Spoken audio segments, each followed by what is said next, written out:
Bless you, everyone. So I wanna have a conversation with you today, and I want to bring something to your attention that is prophetic, that the Lord has been dealing with me concerning this season that we're in and where we're going. I believe it is important and it's imperative that the body of Christ, the people of God, will hear what the Lord is saying in this season, and to understand what's happening all over Christendom. We're in a very, very, very strategic time, and we're in a very dark time. But the times are changing, they're shifting, and we must know what we're up under. And so as we get ready to cross over into 2023, there are some pivotal things that we must understand, and we must begin to have the conversation with the people of God, preparing us for this next move.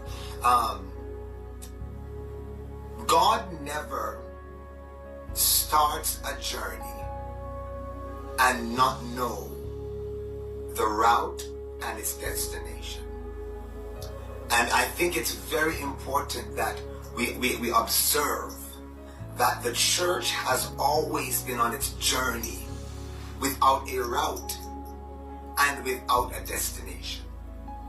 The church, in the physical sense of our structure, our denomination, our person, our offices, our gifts, we've always been in this place where we're doing ministry without a route and a destination. Understanding who we are. Why are we here? And why is it that we are in this place? And if the people of God continues this way, we're in trouble. If you look all around corporate America, corporate world, there is a merging. There is a developing. Corporate islands, corporate Caribbean, corporate Jamaica, corporate Canada, corporate England, wherever you're living in. There's a corporate reformation and strategic plan that is happening, and mapping and blueprinting and preparation for destinational shift. This is not happening in the church. The church is not preparing herself for the shift. And I need the people of God to understand that that is a setup, and it is a serious problem. And when I say the church, I'm not talking about the church you go to and that you worship in. I'm talking about us, the people of God, the ecclesia, the called out people, the people of God that God has called to subdue, to have dominion, to have clarity, to have power, to have money, to gain wealth, that we must now take on Abraham, Isaac, and Jacob's covenant in this season.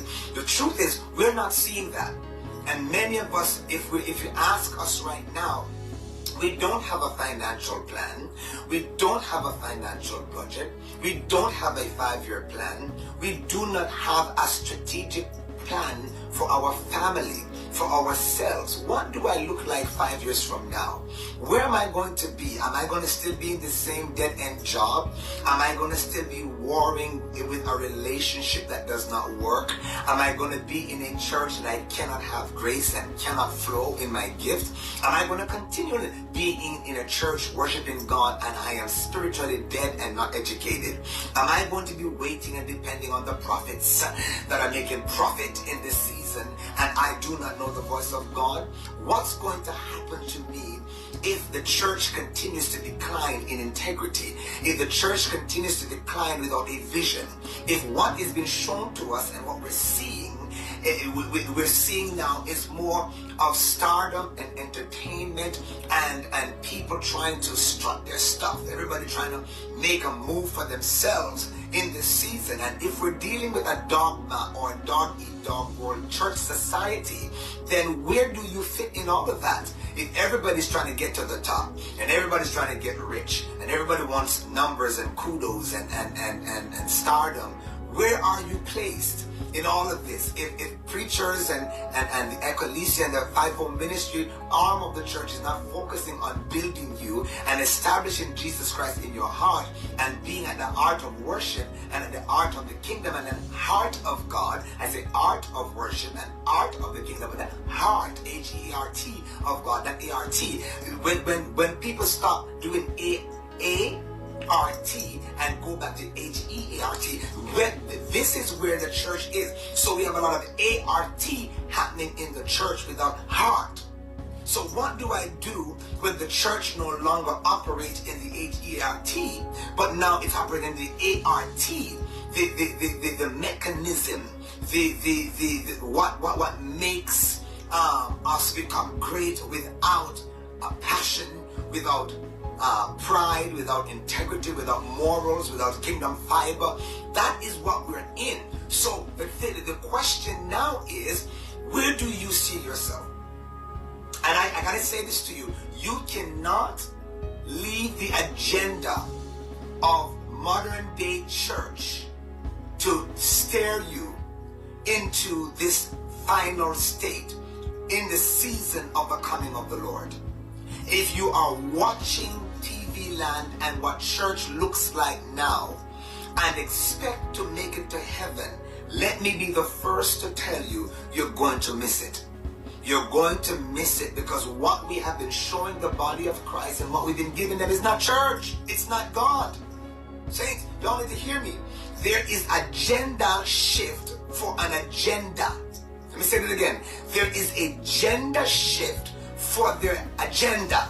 And you need to understand in this season that what the church has become, it is nothing that who God is. And if you do not know him for yourself, you are going to be in the same pitfall as Samson, who the Bible said that he wist not the presence of God left him, and he began to shake himself as of the time.